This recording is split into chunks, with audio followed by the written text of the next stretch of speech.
20 জানুয়ারি 2025 থেকে কিন্তু শুরু হচ্ছে বাড়ি বাড়ি গিয়ে ভোটার তালিকা হালনাগাদ কর্মসূচি। আপনার জন্ম তারিখ 2008 সালের 1 জানুয়ারির পূর্বে হয়, অর্থাৎ আপনি 2008 সালের আগে জন্মগ্রহণ করে থাকেন, তাহলে কিন্তু আপনিও হতে পারবেন একজন ভোটার। ওকে, আপনি যদি বাড়ি বাড়ি গিয়ে ভোটার তালিকা হালনাগাদ কর্মসূচিতে অংশগ্রহণ করে ভোটার হতে চান, তাহলে কিন্তু আপনার বেশ কিছু প্রয়োজনীয় কাগজপত্র রেডি করে রাখতে হবে। আজকের এই ভিডিওতে আপনাকে জানিয়ে দেবো ভোটার হওয়ার জন্য আপনার কি কি ধরনের কাগজপত্র প্রয়োজন হবে।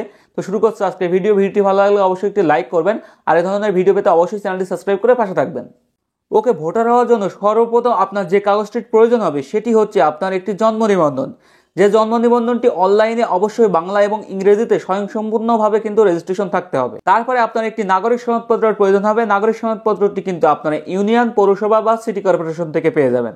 ওকে, তো তারপরে কিন্তু আপনার পিতামাতার জাতীয় পরিচয়পত্রের ফটোকপির প্রয়োজন হবে। যদি কারোর পিতামাতার জাতীয় পরিচয়পত্র না থাকে বা যদি কেউ মৃত হয়ে থাকে, সেক্ষেত্রে কিন্তু মৃত্যু নিবন্ধন দিলেও হবে। ওকে, তো তারপরে প্রয়োজন হবে আপনার শিক্ষাগত যোগ্যতার সনদপত্র। আপনার যদি শিক্ষাগত যোগ্যতার সনদপত্র থাকে তাহলে কিন্তু অবশ্যই ফটোকপি দিতে হবে। তারপরে প্রয়োজন হবে আপনার রক্তের গ্রুপ। আপনার রক্তের গ্রুপ যদি আপনার জানা থাকে তাহলে কিন্তু ফর্ম ফিল আপের সময় আপনি এটা দিয়ে দেবেন।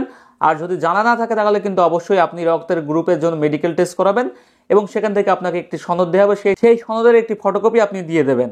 ওকে, তারপরে কিন্তু ভোটার হওয়ার জন্য খুবই গুরুত্বপূর্ণ একটি কাগজ, সেটি হচ্ছে যে আপনার বাসার বিদ্যুৎ বিল। আপনার বাসার বিদ্যুৎ বিলের একটি ফটোকপি কিন্তু অবশ্যই আপনাকে দিতে হবে।